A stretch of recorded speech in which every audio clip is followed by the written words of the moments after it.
What's happening, my people? Welcome to another editions of 5 things we learned in the game. Arsenal versus Fulham. It is amazing, and it was a very, very exciting match. I would say for months now, this is the Arsenal best game I have seen for months because it was total package. The attacking principle, the defensive principle was in this match. And I'm telling you, if you don't watch this match, there's so much about the game that you enjoy because this is what we know Arsenal for. Quality football, attacking football, and it makes a lot of sense. Now, let me just quickly run through because today's talking points should be more than 5, but I have to just do it. Maybe I'm going to just drop a bit of bonus for people that really want to understand it. First of all, let me just quickly talk about the Arteta principle in this match. It's quite amazing. It's quite amazing in the sense that Arteta did something utterly differently this time. And number one is Miles Lewis Kelly in the midfield shows that boy have a quality midfield, have a future in the midfield also. And also it shows how versatile this boy can be because this make the switch looking so good. At one point in the build-up is the first face receiver of the ball. And I look at it and I love the way he handled the ball. I love the way he distributed the ball in this match. I love the fact that the confidence, the way he shielded the ball, the calmness on the ball. I was expecting him to be more like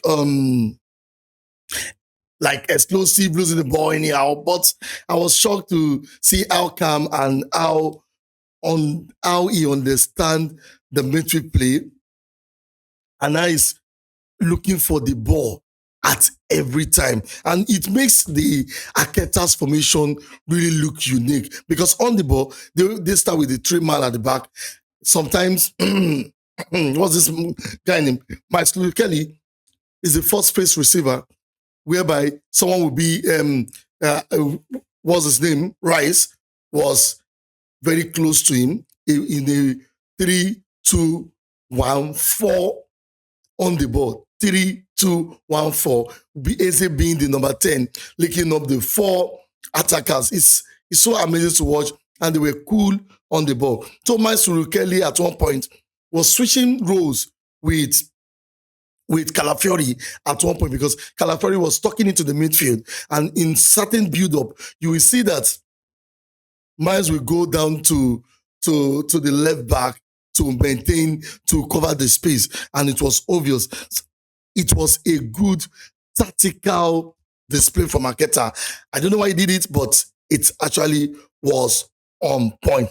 Number 2 I noticed in this match is Calafiori occasional long ball in this match. Now, Calafiori is very, very important in this match. Apart from the occasional long ball, I realized something in this match that when Calafiori tuck in, what's his name? Was Trossard go to the byline. When Trossard tuck in, Calafiori go to the byline. It makes the Fulham player to be conscious of every angle in that place to the point that it makes Fulham to not to understand what is going on in that same match. And the occasional long ball was amazing. There was one he threw to Gyökeres and so many occasional long ball. This long ball is trying to put I wrote it down here because it is giving the Fulham players the awareness of the width. And that was so amazing. And it shows how Calafiori can make a simple tactics look so alive. People don't see it yet, but I've been seeing it for quite a long time before Calafiori went for injury. Now, he also did this running, switching positions at one point and do so many amazing link up in the midfield. It makes Trossard look more free to enjoy his game, which was amazing. I love that part. That's number 2. Number 3, the star boy himself. Saka. Why I call him Starboy is that the Saka effect was obvious. In as much that I have my own reserve comments about Saka. But in this match, in just the first half, it shows the reason why. As it shows us what Arsenal have been missing from that wing.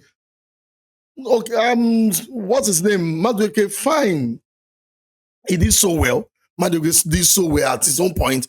But what Saka bring to the game is quality, and it is amazing to the point that he knows when to cut in. It's not like he's running just to cut into the byline, just to do a square ball. He knows when to cut in, when to play the ball, which I found so amazing. And his link up with Gyökeres, the way they link up with Gyökeres, and how fluid he is with Gyökeres, what's this guy named Ben White, and everything was so amazing. He creates a type of enjoyable football, and that goal, that build up for the goal was amazing for Saka. Saka effect is so real in Arsenal, and I see why a lot of Arsenal fans are clamoring that Saka needs to be back, because this is a good time for Arsenal to enjoy him. And I love the fact that hopefully he's not injured. I love the fact that he was removed and Madueke was brought in just to manage the game, because they already scored 3 goals in the first half. Now, the fourth thing is that no matter how talented you are in this football space, nothing beats discipline and hard work. Throughout this season, a lot of criticism have been thrown to Gyökeres in terms of how he plays, some lucky goals and everything. The position, a lot of times they have spoken about how bad his position is, how he's not linking up, how the teams are not playing with him. But today, we saw the Gyökeres that we always want to see in the game of football. And it's the Gyökeres that do the other play. The link up is amazing. The link up play, and when the ball is being thrown long, the ability to hold up the play. The second goal, he link up with Saka. There was even one, a lot of display that Gyökeres did. So hard work, and he was focused.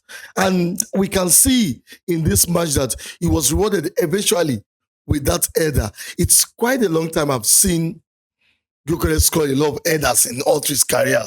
But this time, it shows that the growth in Gyökeres is really, really growing fast. And we want that in terms of display. The last thing I'm going to talk about is the fluidity in the Arsenal attack today. I've been part of the people that have been talking about how Arsenal attack is not cutting edge. Throughout the season, they have one of the poorest attack. But today shows that if all these players can be fit and get into place, the fluidity from Eze, I am telling you, Eze, for me, is the man of the match. Eze, Miles Kelly are the 2 contenders for the man of the match. For me, the way they display, we all know Rice is the top players, but the way Eze and Miles Kelly help in the build-up and everything.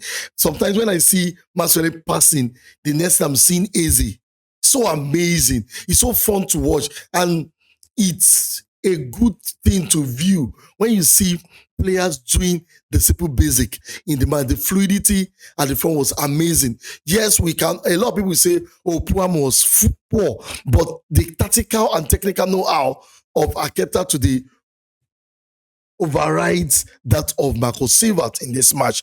The fluidity was amazing. I mean, so many combinations in this match.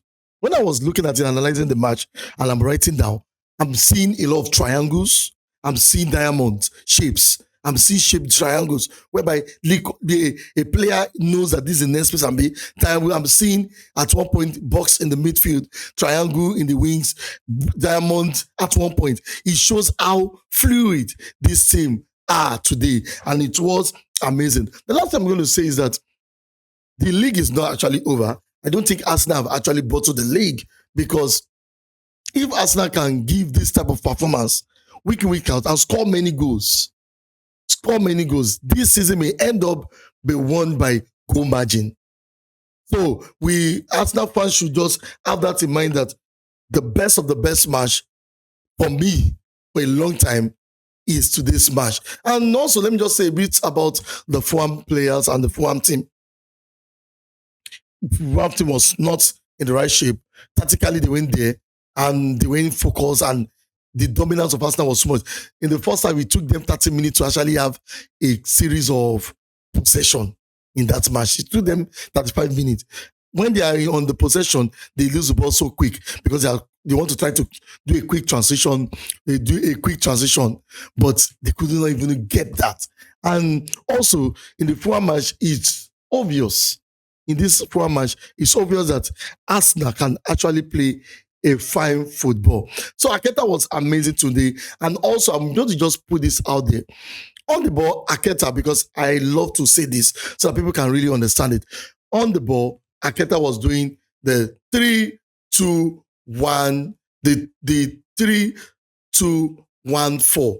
Then, what's his name?